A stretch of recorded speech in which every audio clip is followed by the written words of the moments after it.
तर विश्रांतीनंतर सर्वांचं स्वागत। आणि सर्वोच्च न्यायालयाने जो महत्त्वाचा निर्णय दिलेला आहे त्या संदर्भात आपण बोलतोय।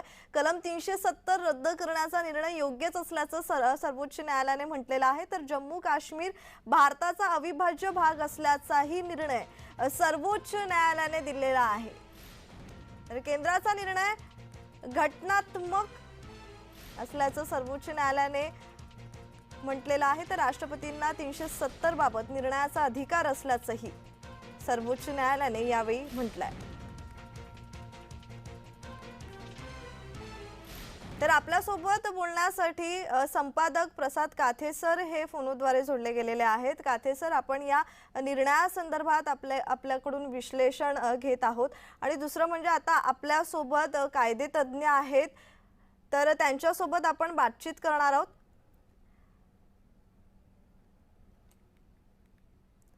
तर काथे सर, आता आपण जर कलम 370 रद्द करण्याचा जो निर्णय योग्यच असल्याचं सर्वोच्च न्यायालयाने नोंदवलेला आहे, शिक्कामोर्तब केलेला आहे या निर्णयावर, तर याचे पडसादही राजकीय वर्तुळात उमटताना दिसतीलच। म्हणजे विरोधक टीका करणं साहजिक आहे, मात्र आता भाजपाकडून, राज्य सरकारकडून, केंद्र सरकारकडून कशी या निर्णयाचं स्वागत केलं जाईल, या सर्व प्रकरणावर कशी याबाबत प्रतिक्रिया दिली जाईल? या संपूर्ण प्रकरणावर राजकीय दृष्ट्या निश्चितच प्रतिक्रिया येतील प्रज्ञा, आणि तुम्ही ज्या पद्धतीने अपेक्षा व्यक्त केली त्या पद्धतीने त्याचा विरोधही होणं स्वाभाविक आहे। अर्थात न्यायालयाच्या निकालाची मीमांसा व्हावी न व्हावी याच्या संदर्भातली चर्चा वेगळी आहे, पण त्याच्या राजकीय प्रतिक्रिया स्वाभाविकरित्या येत असतात। 370 हटवलं जाण्याला विरोध होणं हीच एक त्याची प्रतिक्रिया होती, असं आपल्याला लक्षात घ्यायला हवं। दरम्यान प्रज्ञा, तुम्ही जसं म्हणालात त्याप्रमाणे आपल्यासोबत विशेष आपले आत्ताचे मान्यवर जोडले गेलेले आहेत। ॲडव्होकेट डॉक्टर चिन्मय भोसले, त्यांच्यापर्यंत आपल्याला पोहोचायचं आहे। ॲडव्होकेट डॉक्टर चिन्मय भोसले कायदा तज्ञ आहेत आणि संपूर्णपणे न्यायालयीन प्रक्रियेच्या संदर्भातली त्यांची एक अभ्यासपूर्ण भूमिका आपल्या समोर कायम व्यक्त झालेली आहे। तर ॲडव्होकेट भोसले, माझा आवाज आपल्यापर्यंत येतोय? हो, येतोय। या प्राप्त स्थितीमध्ये मला आपल्याकडून आधी यावरचं विवेचन लागेल की 370 रद्द करण्याच्या अनुषंगानं जी प्रक्रिया राबवली गेली ती प्रक्रिया अतिशय तर्कसंगत होती, हे अधोरेखित झालं आहे का? हो, याचे 2-3 भाग सांगायचे झाले म्हणजे एकतर ह्या 5 न्यायाधीशांच्या सर्वोच्च न्यायालयाच्या खंडपीठांनी हा अजूनही निर्णय देतायत। आता आपण ॲज वी स्पीक तो लाईव्ह चालू आहे, आणि त्याचा 370चा जो भाग आहे त्याच्यात त्यांनी भाष्य असं केलेलं आहे की 2 भागात तुम्ही जे म्हणला तसं पहिला भाग मध्ये त्यांनी असं सांगितलं गेलंय की जी प्रोसेस आहे, जी प्रक्रिया आहे, ज्याच्या मार्फत हे 370 आर्टिकलच्या अनुषंगाने तो ॲब्रोगेट केला गेला आणि जम्मू अँड काश्मीर हा भारताचा अविभाज्य भाग आहे हे डिक्लेअर केलं गेलं 2019 मध्ये, त्याला लागणारी जी प्रक्रिया होती ती चॅलेंज झाली होती, आणि ती प्रक्रिया बरोबर आहे का चुकीची होती, तर त्याच्यावरती आज भाष्य केलंय की ती प्रक्रिया जी फॉलो केली गेली ती बरोबर होती, आणि त्याच्यात काही जम्मू अँड काश्मीर असेंब्लीचं काही कुठल्याही प्रकारचं त्याच्यात सर्टिफिकेशन किंवा त्यांचं कुठल्याही प्रकारचं एक सजेशन घेणं पहिलं गरजेचं नव्हतं, असं सुप्रीम कोर्टाने आत्ताच्या निर्णयात आत्तापर्यंत तरी म्हटलेलं आहे। पुढे काय काय भाष्य करतील ते आपण बघूच यात, पण आत्तापर्यंत तरी असं समोर येतंय। जी, चिन्मय भोसलेजी, या निकालाच्या अनुषंगाने एका आणखीन गोष्टीवर आपलं लक्ष वेधू इच्छितो, तो असा आहे की सर्वसाधारणपणे सर्वोच्च न्यायालयाच्या या निकालाच्या नंतर राजकीय काय प्रतिक्रिया येतील ते आपल्या जागी, पण पुन्हा एकदा या प्रकरणी तुम्ही न्यायालयात जाईल का, की आत्ताचा जो निकाल आहे तो अंतिम आणि तोच कायम असं आपल्याला समजायला हवं? तोच अंतिम आत्तापुरता तरी राहील, पण कायदेशीर दृष्ट्या जर तुम्ही बघितलं तर हे 5 न्यायाधीशांच्या खंडपीठाला कॉन्स्टिट्यूशन बेंच म्हणतात। त्याच्या वरती जरी अपील करायचं असेल तर त्याला रिव्ह्यू पिटिशन म्हणतात, अपील नव्हे।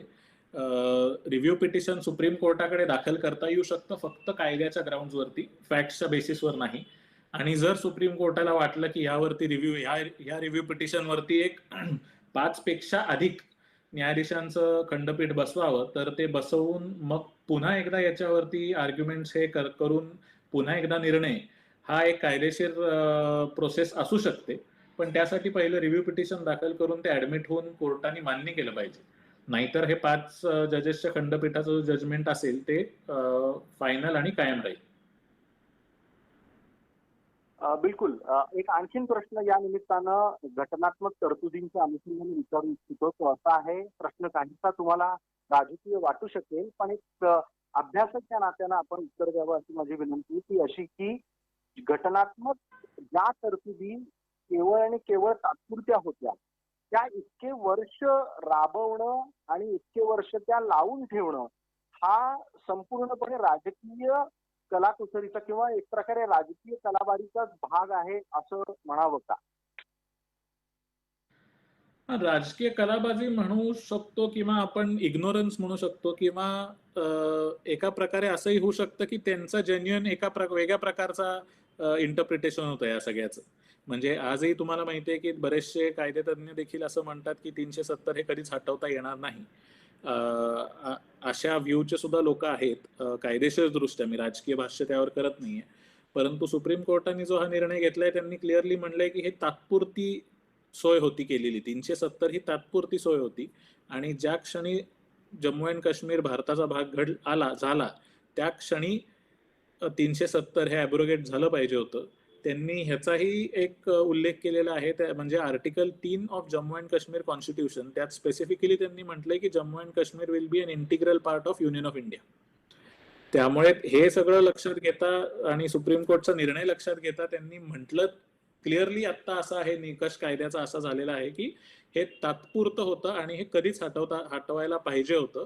आणि तो कुठला मोमेंट त्यांनी कन्सिडर केलाय कायदेशीर दृष्ट्या, तर ज्या क्षणी जम्मू अँड काश्मीर भारताचा भाग झाला त्या क्षणी 370 हे हटवायला पाहिजे होतं असं म्हणलंय.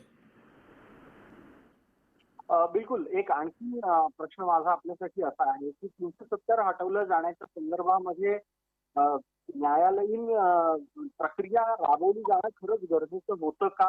कारण आपण जर समजा राज्यसभेचं कामकाज आणि लोकसभेचं कामकाज डोळ्यासमोर ठेवलं तर पूर्णपणे जी संसदीय प्रथा परंपरा आहेत त्या पूर्ण पालन करूनच 370 हटवण्याची प्रक्रिया झाली होती आपल्याला डोळ्यासमोर दिसत असते.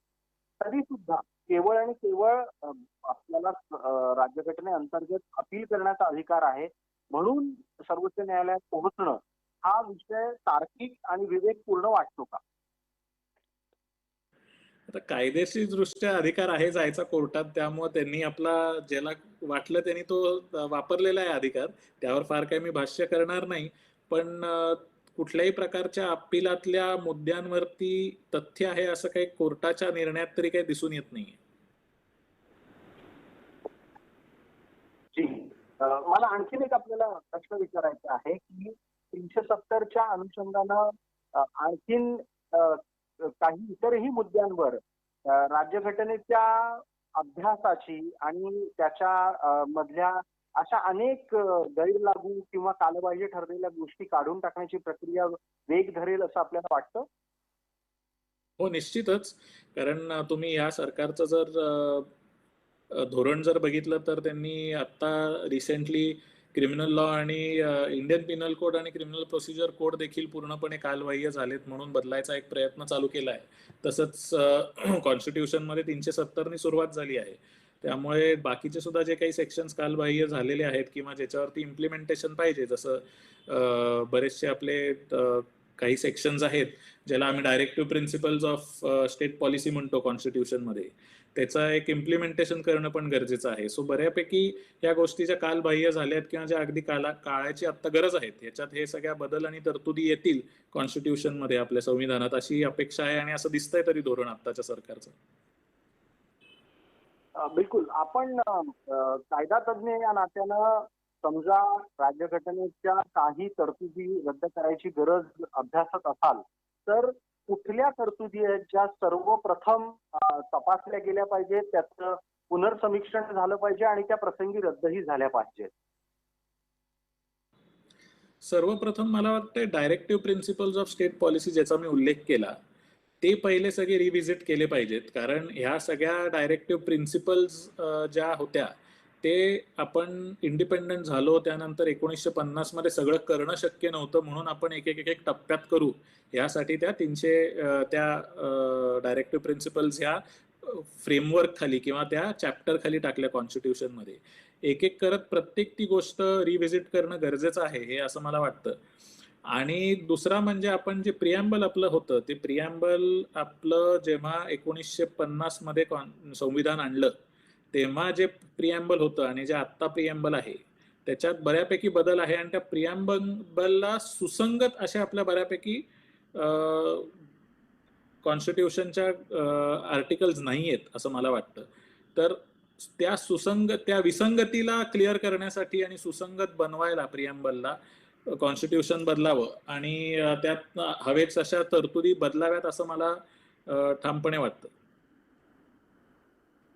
बिलकुल. ऍडव्होकेट डॉक्टर चिन्मय भोसले, खूप खूप आभार आपले. कलम 370 रद्द झाल्याच्या नंतर त्या परिस्थितीचं विश्लेषण आपण केलं आणि त्याच बरोबर आपण या संपूर्ण चर्चेमध्ये भविष्यात सुद्धा राज्यघटनेची मीमांसा कशी व्हावी, का व्हावी या संदर्भात मार्गदर्शन केलं. त्याबद्दल आपले खूप खूप आभार. धन्यवाद.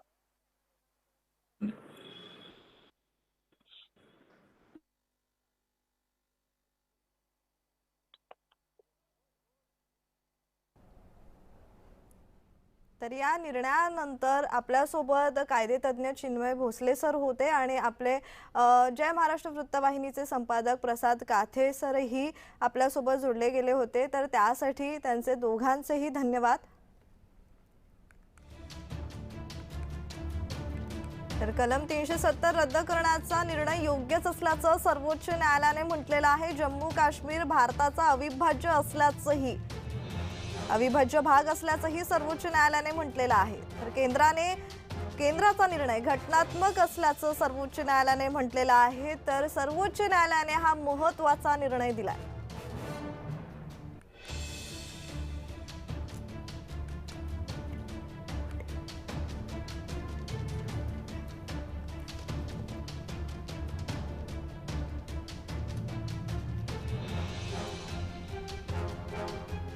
सर्वोच्च न्यायालयाचा हा निकाल सर्वोच्च न्यायालयाने महत्त्वपूर्ण निर्णय दिलेला आहे. तर 2019 मध्ये भाजपा सरकारने कलम 370 रद्द केलं होतं आणि निर्णय कायदेशीररित्या योग्य होता की नाही यावर सर्वोच्च न्यायालय आज निर्णय देणार होता आणि हा निर्णय दिलेला आहे सर्वोच्च न्यायालयाने.